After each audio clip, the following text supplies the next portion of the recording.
ಹೆಂಗೋ 25,000 ರೂಪಾಯಿ ದುಡ್ಡು ಕೊಟ್ಟವ್ರೆ. ನಾನು ಒಂದು ಸರ ಮಾಡಿಸ್ಕೊಂತೀನಿ. ಸೇಳಿ ಒಬ್ಬಳೇನ ಸರ ಮಾಡಿಸ್ಕೊಂಬೋದು. ಅವಳೊಬ್ಬಳೇನ ದುಡಿಯೋದ್ ಕಂಡಿರೋಳು ನೋಡ್ದ. ನಾನು ಸರ ಮಾಡಿಸ್ಕೊಂಡು ತೋರಿಸ್ತೀನಿ ಅವಳಿಗೆ. ಹೇಳಕ್ ಹೋಗಲ್ಲ ಈಗಲೇನೆ, ಆಮೇಲೆ ಮಾಡಿಸ್ಕೊಂಡ್ ಬಂದು ತೋರಿಸ್ತೀನಿ. ಸೇಳಿನೂ ನನ್ನ ಗಂಡನು ಎಲ್ಗೋ ಹೋದ್ರಪ್ಪ ಇಬ್ರು. ಎಲ್ಲಿಗೆ ಹೋದ್ರು, ಎಲ್ಲಿಗೆ ಹೋಗ್ತಿ ಅಂತ ಏನು ಹೇಳಲಿಲ್ಲ. ಏನು ಇಬ್ರು ಜೋಡಿ ಮೇಲೆ ಹೋಗ್ತಾ ಇದ್ರಲ್ಲ, ಎಲ್ಗಾದ್ರೂ ಹೋಗ್ಲಾಳು ನನಗೇನಂತೆ. ನಾನಿವತ್ತು ರಾಣಿನ ಕರ್ಕೊಂಡು ಹೋಗಿ ಸರ ಹಾಕ್ಬರ್ತೀನಿ. ಸರ ಹಾಕ್ಬಿಟ್ಟು ಬರೋಣ. ಅಯ್ಯೋ ಬಂದವಲ್ಲಪ್ಪ ಎರಡೂ. ಏನು ಶಿಲ್ಪ, ಬ್ಯಾಗ್ ಹಿಡ್ಕೊಂಡು ಎಲ್ಗೋ ಹೊರಟಿದ್ಯಾ? ಎಲ್ಗೆ ಹೋಗ್ತೀಯಾ? ಈಗ ಏನಿಲ್ಲ, ಇಲ್ಲೇ ಟೌನ್ಗೆ ಹೋಗಿ ಬರೋಣ ಅಂತ. ಸ್ವಲ್ಪ ಹೋಟ್ಲಿಗೆ ಏನೇನೋ ಐಟಮ್ ಎಲ್ಲ, ಮಸಾಲೆ ಐಟಮ್ ಎಲ್ಲ ಖಾಲಿ ಆಗಿದ್ವು, ಹೋಗಿ ತಗೊಂಬರೋಣ ಅಂತ ಹೇಳಿ. ನೀವೆಲ್ಗೆ ಹೋಗಿದ್ರಿ ಇಬ್ರು? ಓ ಹೌದೇನು, ಇವತ್ತು ಹಂಗಾರೆ ಹೋಟ್ಲು ಬೀಗ ಹಾಕದ? ಇವತ್ತು ಹೋಗಿ ರಾಣಿನೂ ಗೊತ್ತಾಳಂತೆ, ಅವಳು ಏನೋ ತಾಬೇಕಂತೆ, ಅದಕ್ಕೆ ಹೋಗಿ ಬರ್ತೀವಿ. ನೀವೆಲ್ಗೆ ಹೋಗಿದ್ರಿ ಅಂದೆ? ನಾವು ಅಯ್ಯಪ್ಪ ಕೂಲಿ ಹೋಗಿದ್ನಲ್ಲ ಈ ವಾರದಿಂದನ. ಅವರು ಹೊಲದ ಓನರು ದುಡ್ಡು ಕೊಟ್ಟಿಲ್ಲ, ಕೂಲಿ ದುಡ್ಡು ಅಂತಾನ ಹೇಳ್ದ. ಅಯ್ಯಪ್ಪ ನನಗೆ ಯಾಕೋ ನಂಬಿಕೆ ಬರಲಿಲ್ಲ. ದುಡ್ಡು ಇಸ್ಕೊಂಡು ಎಲ್ಲ ನಾ ಕುಡ್ದು ಖಾಲಿ ಮಾಡ್ಯವನೇನು ಅಂತಾನ. ಹೋಗಿ ಕೇಳ್ಕೊಂಬರೋಣ ಅಂತ ಹೋಗಿದ್ದೆ. ಏನು ಹಂಗೇನು ಕುಡ್ದು ಖಾಲಿ ಮಾಡಿಲ್ಲ, ಕೊಟ್ಟಿಲ್ವಂತ. ಅವರು ಏನೋ ದುಡ್ಡಿಲ್ಲ, ಹತ್ತಿ ಮಾರ್ಕೊಂಬರ್ಬೇಕು, ಹತ್ತಿ ಮಾರ್ಕೊಂಬಂದ್ಮೇಲೆ ಕೊಡ್ತೀವಿ ಕಣಮ್ಮ ಅಂತಂದ್ರು. ಅದಕ್ಕೆ ಕೇಳ್ಕೊಂಬರೋಣ ಅಂತ ಹೋಗಿದ್ದೆ ಅಯ್ಯಪ್ಪನ. ಹೌದಾ, ಬಿಡಿ. ಇವಾಗ ಬುದ್ಧಿವಂತ ಆಗ್ಯವ್ರೆ ನಮ್ ಗಂಡ. ಕುಡಿಯಲ್ಲ, ಹಂಗೆಲ್ಲ ದುಡ್ಡ ಬೇಕಾಬಿಟ್ಟು ಖರ್ಚು ಮಾಡಲ್ಲ. ದಿನ ಕೂಲಿ ಹೋಗ್ತಾರೆ, ಹೆಂಗೋ ಎಲ್ಲ ದುಡ್ಡು ತಂದು ನಿನ್ ಕೈ ಕೊಡ್ತಾರೆ. ನೀನು ಜೋಪಾನವಾಗಿ ಇಟ್ಕೋ, ನಮ್ಗೆ ಮುಂದಕ್ಕೆ ಬೇಕಾಗುತ್ತೆ ಕಷ್ಟ ಸುಖಕ್ಕೆ. ನಾನು ಬೇಗ ಹೋಗಿ ಬರ್ತೀನಿ. ಆಯ್ತು, ಹೋಗಿ ಬರೀವಂತೆ ಇರು. ಅಲ್ಲ ಏನು ಸುರೇಶ ನಿನ್ನ ಎಳ್ಕೊಂಡೋಗಿ ಅಲ್ಲೆಲ್ಲ ಗುಡ್ಲಾಗೆ ಕೂಡಾಕಿದ್ದ ತಾನೆ? ಅಂಥವನ್ನ ನೀನು ಯಾಕೆ ಕಂಪ್ಲೇಂಟ್ ಕೊಟ್ಟಿದ್ದ, ವಾಪಸ್ ತಗೊಂಡು ಬಿಡುಗಡೆ ಮಾಡಿಸಿದ್ಯಾ? ಯಾಕೆ, ಏನಾಯ್ತು? ಕಣ ಶಿಲ್ಪ, ನಾನು ಕೇಳಬೇಕು ಅಂತಿದ್ದೆ. ಯಾಕೆ ಬಿಡಿಸ್ತೀಯ ಅವನ್ನ? ನೆನ್ನೆ ಮೊನ್ನೆ ಕೈಗೆ ಸಿಕ್ತಿರ್ಲಿಲ್ಲ, ಯಾಕೆ ಅಂತ ಕೇಳೋಣ ಅಂತಂದ್ರೆ ಇವತ್ತೆಂಗೋ ಸಿಕ್ಕಿದ್ಯಾ? ಯಾಕೆ ಹೇಳು, ಯಾಕೆ ಅವ್ರನ್ನ ಬಿಡಿಸ್ತೆ? ಅವನ್ನ ಸುರೇಶನ್ನ ಜೈಲಾಗೆ ಕೊಳೆ ಅಂತಾನೆ. ಒಂದು 6 ತಿಂಗಳು ವರ್ಷ ಜೈಲಾಗ ಇದ್ದಿದ್ದೆ ಸರಿಯಾಗಿ ಬುದ್ಧಿ ಬರೋದು ಅವನಿಗೆ. ನೀನ್ ನೋಡಿದ್ರೆ ಹೋಗಿ ನಮಗೂ ಒಂದು ಮಾತನ್ನು ಹೇಳಿಲ್ಲ, ಹೋಗಿ ಕಂಪ್ಲೇಂಟ್ ವಾಪಸ್ ತಗೊಂಡಿದ್ಯಲ್ಲ. ಏನಾಯ್ತು ನಿನಗೆ? ಅಯ್ಯೋ ಏನು ಅಂತ ಹೇಳಿ ಸುಳ್ಳು ಹೇಳಿ, ನೀವು ಬೇರೆ ಇರಲಿಲ್ಲ, ಎಲ್ಗೋ ಹೋಗಿದ್ರಲ್ಲ. ಆವಾಗ ಅವ್ರ ಅಪ್ಪ ಅಮ್ಮ ಬಂದು ಗೋಳಾಡಿರು, ನನ್ನ ಕಾಲು ಹಿಡ್ಕೊಂಡು ಬೇಡ್ಕೊಂಡ್ರು. ನನ್ನ ಮಗ ಇಲ್ದಿ ನಾವು ಜೀವ ಸಹಿತ ಉಳಿಯಲ್ಲ, ಸತ್ತೋಗ್ತೀವಿ, ಹಂಗೆ ಹಿಂಗೆ. ನಾವು ಬುದ್ಧಿ ಹೇಳ್ತೀವಮ್ಮ, ಅವ್ನು ಮಾಡಿರೋ ತಪ್ಪಿಗೆ ನಾವು ಶಿಕ್ಷೆ ಅನುಭವಿಸ್ತಾ ಇದೀವಿ, ದಿನ ಕಣ್ಣೀರ ಕೈ ತೊಳಿತಾ ಇದೀವಿ. ದಯವಿಟ್ಟು ಕೇಸ ವಾಪಸ್ ತಗೊಂಡು ನನ್ನ ಮಗನ ಬಿಡುಗಡೆ ಮಾಡ್ಸಮ್ಮ ಅಂತಾನ ಗೋಳಾಡಿರು ಸೇಳಿ. ಕಾಲು ಹಿಡ್ಕೊಂಡು ಬೇಡ್ಕೊಂಡ್ರು. ಅದಕ್ಕೆ ನನಗೆ ಪಾಪ ಅವ್ರು ಗೋಳಾಡೋದು ನೋಡಿ ನನಗೆ ಕರುಳು ಚುರುಕ್ಕಂತು. ಹಂಗಾಗಿ ನಾನೇ ಕೇಸ್ ವಾಪಸ್ ತಗೊಂಡೆ. ರಾಬಾರ್ದಾಗಿತ್ತು, ನಮ್ಮನ್ನೊಂದು ಮಾತು ಕೇಳಲಿಲ್ಲ ನೀನು. ನಿನ್ ಪಾಡಿಗೆ ನೀನು ಹೋಗಿ ತಗೊಂಬಿಟ್ಟ. ಇನ್ನೊಂದ್ಸಲ ಏನಾದ ಆದ್ರಾಗ ನಾವಂತೂ ನಿನ್ನ ಬಗ್ಗೆ ತಲೆ ಕೆಡ್ಸ್ಕೊಂಬಕ್ಕೆ ಹೋಗಲ್ಲ. ನಮ್ಗೊಂದು ಮಾತು ಹೇಳಿಲ್ಲ ನೋಡು, ನನಗಾಗ್ಲಿ ಸೇಳಿಗಾಗ್ಲಿ ಮನೆಗೆ ಇದೀವಲ್ಲ ಜೊತೆಗೆ, ಇವ್ರಿಗೂ ಒಂದು ಮಾತು ಕೇಳಿಬಿಟ್ಟು ವಾಪಸ್ ತಾಮನ ಬಿಡೋಣ ಅಂತನ ಒಂದು ಮಾತು ಹೇಳಿಲ್ಲ.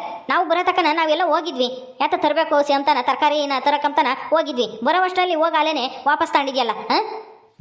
ಎಲ್ಲಿ ನೀವು ಬರ್ಲಿಲ್ವಲ್ಲ ಜಲ್ದು? ಒಂದ್ ದಿವಸ ಹೋಗಿ ಅದು ಎಲ್ಲಿಗೆ ಹೋಗಿದ್ರ ಏನೋ? ಇನ್ನೊಂದ್ ದಿವಸ ತಾನೇ ನೀವು ಬಂದಿದ್ದವತ್ತು, ಅದಕ್ಕೆ ನೀವು ಬರ್ಲಿಲ್ಲ ಅವತ್ತು. ನಾವು ಅಲ್ಲೇ ಎಲ್ಲ ಒಬ್ರು ಮನೆಗೆ ಮನೆ ಕಂಡಿದ್ದು ಬಂದ್ವಿ. ಯಾಕಂದ್ರೆ ಲೇಟ್ ಆಯ್ತು, ಯಾವುದೋ ಗಾಡಿ ಇರಲಿಲ್ಲ, ಬಸ್ಸು ಇರಲಿಲ್ಲ. ಹಂಗಾಗಿ ಅವ್ರು ಬೇರೆ ನಮಗೆ ಪರಿಚಯ ಇದ್ದವ್ರು, ಹಂಗೆ ಅಲ್ಲೇ ಇದ್ದು ಬಂದ್ವಿ. ಆದ್ರೂ ನೀನು ನಮ್ಮನ್ನು ಒಂದು ಮಾತು ಕೇಳಿ ತಗೊಂತೀನಿ ಅಂತ ಅವ್ರಿಗೆ ಹೇಳ್ಬೋದಾಗಿತ್ತು ಅವ್ರ ಅಪ್ಪ ಅಮ್ಮಗೆ. ಏನು ಒಂದ್ ದಿವಸ ತಡವಾಗಿದೆ, ಅವನೇನು ಜೈಲಾಗೆ ಏನು ಸಾಯ್ತಿದ್ನ? ಅಯ್ಯೋ ಹಂಗೆ ಗೋಳಾಡ್ಬಿಟ್ರು, ಇವತ್ತೇ ಬಿಡಿಸು ಅಂತಾನೆ. ಹಂಗಾಗಿ ಬಿಡಿಸ್ತೆ ಅಷ್ಟೇನೆ.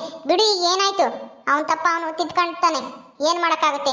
ಒಂದ್ಸಲ ಒಂದು ಕ್ಷಮಿಸೋದ್ರಿಂದ ನಾವೇನೇನು ಸಣ್ಣವರಾಗಲ್ಲ, ನಾವೇ ದೊಡ್ಡವರಾಗ್ತೀವಿ. ಬಿಡು, ಈಗೇನು ನಿಮ್ಗೆ ಹೇಳ್ದಿದ್ರಿ ಏನಂತೆ? ಸರಿ ಅಮ್ಮ, ಆಯ್ತು. ಈಗೇನೋ ಹೇಳಿಲ್ಲ, ಮುಂದೇನಾದ್ರೂ ತೊಂದರೆ ಆದ್ರೆ ಅವಾಗ ನಾವು ಅಷ್ಟೇನೆ, ನಾವು ಏನು ನಿನಗೆ ಸಹಾಯ ಮಾಡಲ್ಲ. ಹೋಗು, ಎಲ್ಗ ಹೋಗ್ತಾ ಇದ್ಯಾ? ಹೋಗಿ. ಹೇಳಿಲ್ಲ ಅನ್ನೋದೇ ದೊಡ್ಡ ವಿಷಯನ?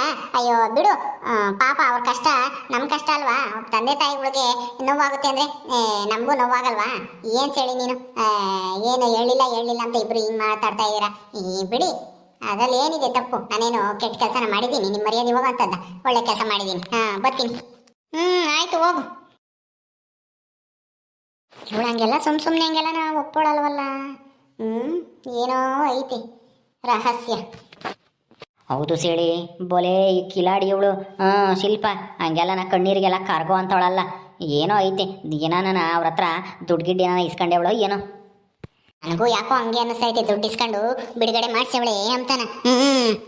ಬಾ, ನಮ್ಗೇನಂತೆ, ಮುಂದೆ ಅವಳೇ ಅನುಭವಿಸ್ತಾಳೆ. ಏನಾನ ತೊಂದರೆ ಬಂದಾಗ ಅವಳೇ ಬಾಯಿ ಬಿಡ್ತಾಳೆ. ಇಲ್ಲಾದ್ರೂ ನಮ್ಗೆ ಯಾಕೆ, ನಾವು ಊಟ ಮಾಡಿ ಹೋಗ್ಬೇಕು, ತರಕಾರಿ ತಗೊಂಡು ನಾನು. ಸರಿ ಆಯ್ತು, ನಡಿ. ರಾಣಿ ರಾಣಿ ಓ ಬಾರಿ ಶಿಲ್ಪ, ಏನ್ ಸಮಾಚಾರ? ಎಲ್ಗೋ ಬ್ಯಾಗ್ ಹಿಡ್ಕೊಂಡು ಬಂದಿದ್ಯಾ? ಎಲ್ಗ ಹೋಗ್ತೀಯಾ? ಹೇ ಅದೇ ನಾವು ಟೌನ್ಗೆ ಹೋಗಿ ಬರೋಣ ಅಂತಾನ ಬತ್ತಿದ್ದೆ. ಹೋಗಿ ಬರೋಣ ಟೌನ್ಗ? ಯಾಕೆ, ಏನ್ ತರಬೇಕು? ಏನಾದ್ರು ಸಾಮಾನು ತರ್ಬೇಕೇನು? ಸಾಮಾನೇನು ಇಲ್ಲ, ಎಲ್ಲ ಐತೆ. ಅದು ಅವ್ರ ಹತ್ರ ದುಡ್ಡು ಇಸ್ಕೊಂಡಿದ್ನಲ್ಲ 25,000 ರೂಪಾಯಿನ, ಆ ಸುರೇಶ್ ಅವ್ರ ಅಪ್ಪ ಅಮ್ಮ ಕೊಟ್ಟಿದ್ರಲ್ಲ ಅವ್ನು ಬಿಡುಗಡೆ ಮಾಡ್ಸಕ್ಕೆ. ಅದಕ್ಕೆ ಆ ದುಡ್ಡಾಗೆ ಏನಾದ್ರೂ ಸರನೋ ನೆಕ್ಲೆಸೋ ಏನಾನ ಮಾಡಕ್ ಹಾಕ್ಬರೋಣ ಅಂತಾನ. ಸುಮ್ಮನೆ ದುಡ್ಡು ಇಟ್ಕೊಂಡು ಆಮೇಲೆ ನಮ್ಮ ಮನೆಗೆ ಸರಿ ಇಲ್ಲ, 2-5 ಸೇಳಿನೂ ನನ್ನ ಗಂಡನ ಆಮೇಲೆ ದುಡ್ಡ ಅಭ್ಯಾಸ ಮಾಡ್ಕೊಂಡು ಎತ್ಕೊಂಡ್ರೆ ಏನ್ ಮಾಡೋದು? ಅದಕ್ಕೆ ಒಡವೆನಾದ್ರೂ ಮಾಡಿಸಿ ಇಟ್ಕೊಂಬನ ಅಂತಾನ. ಓ ಹೌದಾ, ಅದು ಸರಿನೇ ತಗ. ನಿನ್ ಗಂಡ ಸೇಳಿನಂತೂ ನಂಬಕ್ಕಾಗಲ್ಲ, ನಿನ್ ಗಂಡನಂತೂ ನಂಬಕ್ಕಾಗಲ್ಲ. ಏನೋ ಸೇಳಿ ಇವಾಗ ಒಂದೇನು ಬದಲಾಗವಳೆ ಅಂತ ಹೇಳ್ಬೋದು, ಕಳ್ತನ ಬಿಟ್ಟು. ನಿನ್ ಗಂಡ ಕುಡ್ಕ ಮೊದ್ಲೇ ದುಡ್ಡು ಸಿಕ್ಕಿರೆ ಬಿಡ್ತಾನ? ಬಿಡಲ್ಲ ಅವನು. ಒಳ್ಳೆ ಕೆಲಸ ಮಾಡ್ತಾ ಇದ್ಯಾ, ನೆಕ್ಲೆಸ್ ಮಾಡಿಸ್ಕೆ. ಅದು ಅಲ್ಲದೆ ಚಿನ್ನದ ರೇಟ್ ಬೇರೆ ದಿನಕ್ಕೂ ಜಾಸ್ತಿ ಆಗ್ತೈತಿ ಅಂದಮೇಲೆ ನಮ್ಮ ದುಡ್ಡು ಬೆಳೆಯುತ್ತೆ, ನಮ್ಮ ಒಡವೆನೂ ಇರುತ್ತೆ. ಯಾಕೆ ಮಕ್ಕೆ ಅದಕ್ಕೇನೆ ಈಗಲೇ ದುಡ್ಡಿದ್ದಾಗ ಒಡವೆ ಮಾಡಿ ಸಿಕ್ಕಬಿಟ್ರೆ ಚೆನ್ನಾಗಿರುತ್ತೆ ಅಂತಾನ. ನಮ್ಮ ಕಷ್ಟ ಕಾಲಕ್ಕೂ ಬ್ಯಾಂಕಿಗೆ ದುಡ್ಡು ತರ್ಬೋದು ಅಂತಾನ. ಮನೆ ದುಡ್ಡು ಇಕ್ಕಮೋದನು ಅಪಾಯ. ಬಾ ಅದಕ್ಕೆ ಹೋಗಿ ಇವತ್ತೋಗಿ ಹಾಕಿ ಬರೋಣ. ಓ ಅದು ಸರಿನೇ ತಗ. ದುಡ್ಡಿದ್ರೆ ಏನಾರ ಒಡವೆಗೋ ಸೈಟೋ ಏನಾರ ಮಾಡಿಬಿಡ್ಬೇಕು. ಇಲ್ದಿದ್ರೆ ಸುಮ್ಮನೆ ನಮ್ಮ ಹತ್ರ ದುಡ್ಡು ಇಕ್ಕಂಡ್ರೆ ಅದು ವ್ಯರ್ಥ ಆಗುತ್ತೆ, ವೇಸ್ಟ್ ಆಗುತ್ತೆ. ಜನಗಳಿಗೆ ಬಡ್ಡಿ ಕೊಡೋದು ಅಲ್ಲ. ನಾನು ಹಂಗೇನೆ ಜಾಸ್ತಿ ದಿನ ಮನೆಗೆ ದುಡ್ಡು ಇಕ್ಕಮೋದು ಒಳ್ಳೇದಲ್ಲ ಅಂತಾನ ಒಡವೆ ಮಾಡ್ಸಕ್ ಹೋಗೋಣ ಅಂತಾನ. ಬಾ ಹೋಗ್ಬರೋಣ, ನಾನು ಒಬ್ಳೆ. ನೀನಾದ್ರೆ ಚಿನ್ನದ ಅಂಗಡಿ ಎಲ್ಲನ ನೋಡಿರ್ತೀಯ, ಯಾರೋ ಒಬ್ರು ಪರಿಚಯ ಇದಾರೆ ಅಂದಲ್ಲ, ನಿಮ್ದು ಅವಾಗ ಸರಾನು ಏನೋ ಮಾಡಿಸ್ತಂದಲ್ಲ ನಿನ್ ಗಂಡ. ಹಂಗೇನೆ ಅಲ್ಲೇ ಹೋಗಿ ನಾವು ಹಾಕ್ಬರೋಣ. ಒಂದೇ ತಾಗಿ ಹಾಕಿದೀವಿ ಅಂದ್ರೆ ಒಂದಿಟ್ಟು ರೇಟನ್ನು ಕಡಿಮೆ ಮಾಡ್ಕೊಂತಾರೆ. ಅದಕ್ಕೇನೆ. ಹೌದಾ, ಅಯ್ಯೋ ಮನೆಗೆ ನಮ್ಮ ಅತ್ತೆ ಬೇರೆ ಇಲ್ವಲ್ಲ, ಏನ್ ಮಾಡೋದು? ಎಲ್ಲ ಹೋದ್ರಮ್ಮ, ಯಾವಾಗ ಬರ್ತಾರೆ ಅಂತ ಗೊತ್ತಿಲ್ಲ. ಹೇಳಿ ಹೋಗ್ಬೋದಾಗಿತ್ತು. ಇರು ಒಂದ್ ಸ್ವಲ್ಪ ಹೊತ್ತು ಕುತ್ಕ ಬಾ, ಹೋಗೋಣ. ನಮ್ಮ ಅತ್ತೇನೋ ನನ್ನ ಗಂಡನೋ ಬರ್ಲಿ, ಬಂದಾಗ ಹಿಂಗೆ ಟೌನ್ ಹೋಗ್ಬತ್ತಿ ಅಂತಾನ ಹೇಳ್ಬಿಟ್ಟು ಹೋಗೋಣ. ಅಯ್ಯೋ ಅವ್ರು ಎಷ್ಟೊತ್ತಿಗೆ ಬರ್ತಾರೋ ಏನೋ ಕಣ ರಾಣಿ. ಬಾರಿ ಹೋಗ್ಬರೋಣ, ಬಂದ್ಮೇಲೆ ಹೇಳಿರಾಯ್ತು. ಪಕ್ಕದ ಮನೆಗೆ ಹೇಳು, ಹೋಗೋಣ ಬಾ. ಅಯ್ಯೋಯ್ಯಪ್ಪ, ಹಂಗೆಲ್ಲ ಏನಾನ ಹೋದ್ರೆ ಅಷ್ಟೇನೆ. ನನ್ನ ಗಂಡ ಸುಮ್ಮನೆ ಇರಲ್ಲ. ಸುಮ್ಮನಿರು, ನಮ್ಮ ಹೊಲ್ತಕ್ಕೆ ಹೋಗ್ಯವ್ರೆ. ನನ್ನ ಗಂಡ ಬರ್ಬೋದು ಈಗಲಾಗಲ್ಲ, ಹೇಳ್ಬಿಟ್ಟು ಹೋಗೋಣ. ಒಂದು ಸ್ವಲ್ಪ ಹೊತ್ತು ತಡವಾದ್ರೂ ಆಗಲಿ. ಬಾ ಕುಕ್ಕ ಬಾ. ಹೌದಾ, ಸರಿ ಆಯ್ತು ಬಿಡು. ಹೆಂಗೋ ಅಂತೂ ಇಂತೂ ನಿನಗೂ ಅದೃಷ್ಟ ಬಂತಲ್ಲ. ಕಿಡ್ನಾಪ್ ಆದ್ಮೇಲೆ ನಿನಗೆ ಅದೃಷ್ಟ ಬರೋಬೇಕು ಅಂತ ನಿನ್ನ ಹಣೆಯಲ್ಲಿ ಬರೆದಿತ್ತೋ ಏನೋ ಅಲ್ವೇ? ಹೌ ಕಣೆ ರಾಣಿ, ನೀನು ಹೇಳ್ದಂಗೆ ನನಗೆ ಕಿಡ್ನಾಪ್ ಮಾಡಿದ್ಮೇಲೆ ನನಗೆ ಅದೃಷ್ಟ ಬರುತ್ತೆ ಅಂತ ನನ್ನ ಹಣೆ ಬರ್ದಿದ್ನೋ ಏನೋ ಬ್ರಹ್ಮ. ಅದಕ್ಕೆ ಕಿಡ್ನಾಪ್ ಆದ್ಮೇಲೆ ದುಡ್ಡು ಸಿಕ್ತು, ಹೆಂಗ ಒಡವೆನೂ ಮಾಡಿಸ್ಬೋದು, ಹೆಂಗ ನಮ್ಮ ಅಪ್ಪ ಅಮ್ಮನೂ ಬಂದ್ರು, ಎಲ್ಲ ಒಳ್ಳೇದಾಯ್ತು. ಇನ್ಯಾವ ತೊಂದ್ರೆನೂ ಬರ್ದಿದ್ರೆ ಅಷ್ಟೇ ಸಾಕಮ್ಮ. ಹೌದು ಕಣೆ, ಆದ್ರೂ ಈ ಸುಲಭನಾಗ ದುಡ್ಡು ಸಿಗುತ್ತಲ್ಲ, ಅದು ಜಾಸ್ತಿ ದಿನ ಇರಲ್ಲ ಅಂತ ಹೇಳ್ತಾರೆ. ಅದಕ್ಕೆ ಅಂದ್ರೆ ಅದೇ ನಾವು ದುಡ್ದಿರೋ ದುಡ್ಡು ಶಾಶ್ವತವಾಗಿರುತ್ತಂತೆ. ಕಷ್ಟಪಟ್ಟು ದುಡ್ದಿರೋದು ಇನ್ನೊಬ್ರಿಗೆ ಮೋಸ ಮಾಡಿದ್ದಾಗ್ಲಿ ಅಥವಾ ಲಾಟ್ರಿ ಪಟ್ರಿ ಹೊಡಿಯೋದು, ಈ ನಿಧಿ ಸಿಗೋದು, ಹಿಂಗೆಲ್ಲನ ಯಾರ ಹತ್ರನಾದ್ರೂ ನಮಗೆ ಏನೋ ಕಷ್ಟಪಡದೆ ದುಡ್ಡು ಸಿಗೋದು, ಅದೆಲ್ಲ ಜಾಸ್ತಿ ದಿನ ಇರಲ್ಲ ಅಂತಾರೆ. ಅದಕ್ಕೆ ಹೇಳ್ದೆ, ಅದೇ ನಮ್ಮ ಊರೊಳಗೆ ತಗೊಳಮ್ಮ, ಸಾಕಮ್ಮ. ನಿಧಿ ಸಿಕ್ಕಿ ಏನೆಲ್ಲ ತೊಂದರೆ ಅನುಭವಿಸಿಳು, ಕೊನೆಗೆ 1 ರೂಪಾಯಿನೂ ಸಿಗ್ಲಿಲ್ಲ. ತಿರ್ಗಾ ಹೆಂಗಿದ್ಲೋ ಹಂಗೆ ಆಯ್ತು ಅಯ್ಯಮ್ಮ.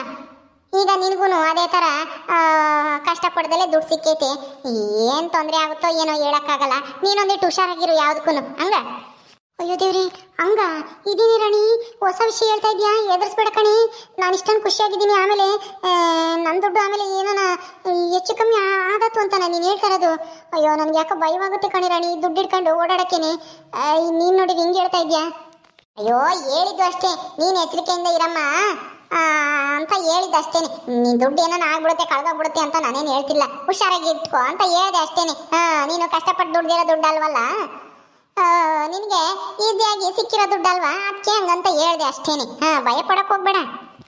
ಭಯ ಪಡಕ್ ಹೋಗ್ಬೇಡ ಅಂದ್ರೆ ಭಯ ಪಡಿಸ್ಬಿಟ್ಟು ಭಯ ಪಡ್ಬೇಡ ಅಂತ ಹೇಳ್ತಾ ಇದೆಯಲ್ಲ ರಾಣಿ. ಅಯ್ಯೋ ಈಗ ನೀನು ಈ ವಿಷಯ ಹೇಳ್ಬೇಕಾಗಿತ್ತಾ? ಅಯ್ಯೋ ನನಗೆ ಯಾಕೋ ಭಯವಾದಂಗೆ ಆಗ್ತೈತಿ, ಏನಾಗುತ್ತೋ ಏನೋ ಅಂತಾನ. ಸಾಕಂದಾದಂಗೆ ಆಗಿ ಈಗ ನನ್ನ ದುಡ್ಡಿಗೆ ಏನಾನ ಹೆಚ್ಚು ಕಮ್ಮಿ ಆಗಿ ಏನಾನ ಆದ್ರೆ ಅಯ್ಯೋ ಅಯ್ಯೋ ಹಂಗೆಲ್ಲ ಏನೂ ಆಗಲ್ಲ, ಸುಮ್ಮನಿರು. ನಮ್ಮ ಮನೆಯವ್ರು ಬಂದ್ರು. ಓ ರಮೇಶ್ ಅವರೇ, ಏನ್ ಸಮಾಚಾರ? ಜೋರ ಅಡಕೆ ಎಲ್ಲನ ಅಡಕೆ ಕೀಳಿಸಿದ್ದೆಲ್ಲ ಆಯ್ತಾ? ಈಗೇನಿಲ್ಲ, ಈಗ ಕೇಳಿಸ್ತಾ ಇಲ್ಲ. ಏನು ಸಮಾಚಾರ? ಏನೋ ಬ್ಯಾಗ್ ಹಿಡ್ಕೊಂಡು ಬಂದಿರಂಗೈತೆ, ಎಲ್ಗ ಹೊರಟಿದ್ದೀರಾ? ಹೌದು ಕಣ್ರಿ ರಮೇಶ್, ಅದು ನನ್ಗೆ ಸ್ವಲ್ಪ ಕೆಲಸ ಇತ್ತು, ಏನೋ ತರಬೇಕಾಗಿತ್ತು. ಅದಕ್ಕೆ ರಾಣಿನ ಸ್ವಲ್ಪ ಬಾರಿ ಹೋಗ್ಬರೋಣ ಅಂತ ಕರೆದೆ. ನಮ್ಮ ಯಜಮಾನ್ರು ಬರಲಿ ಹೇಳ್ಬಿಟ್ಟು ಹೋಗೋಣ ಅಂತ ಹೇಳ್ತಿದ್ಲು. ಹೆಂಗೋ ಬಂದ್ರಲ್ಲ ಸದ್ಯ, ಸ್ವಲ್ಪ ಹೋಗಿ ಬರ್ತೀವಿ. ಏನು ತರಕ್ಕೆ ಹೋಗ್ಬೇಕಾಗಿತ್ತು? ಇಬ್ರು ಹೋಗ್ಬೇಕು ಅದಕ್ಕೆಲ್ಲನ? ಅಯ್ಯೋ ನನಗೂ ಗೊತ್ತಾಗಲ್ಲ ಅಷ್ಟು. ಏನೋ ಒಂದು ಸ್ವಲ್ಪ ಒಡವೆ ನೋಡಕ್ಕೆ ಹೋಗ್ಬೇಕಾಗಿತ್ತು, ಬಂಗಾರದ ಅಂಗಡಿಗೆ ಹೋಗ್ಬೇಕಾಗಿತ್ತು. ನನಗೂ ಗೊತ್ತಿಲ್ವಲ್ಲ ಯಾವ ಅಂಗಡಿನೋ. ರಾಣಿ ಆದ್ರೆ ಆಳೆ ಒಡವೆ ಗಿಡವೆ ಮಾಡಿಸಿದಾಳೆ, ಹಂಗಾಗಿ ಜೊತೆಗೆ ಬರ್ತಾಳೆ ಅಂತನ. ಓ, ಬಂಗಾರದ ಒಡವೆ ಮಾಡಿಸ್ತಾ ಇದ್ದೀರಿ ನೀವು? ಸರಿ ಆಯ್ತು. ಅಂದ್ರೆ ಇವಳಿಗಲ್ಲ, ಯಾರೋ ಇವ್ರ ಸಂಬಂಧಿಕರಿಗಂತೆ. ನಾವು ಹೋಗ್ತಿದ್ವಲ್ಲ ಅವ ಅಂಗಡಿ, ಅದೆಲ್ಲ ಲಕ್ಷ್ಮೀ ವೆಂಕಟೇಶ್ವರ ಜ್ಯುವೆಲ್ಲರ್ಸ್.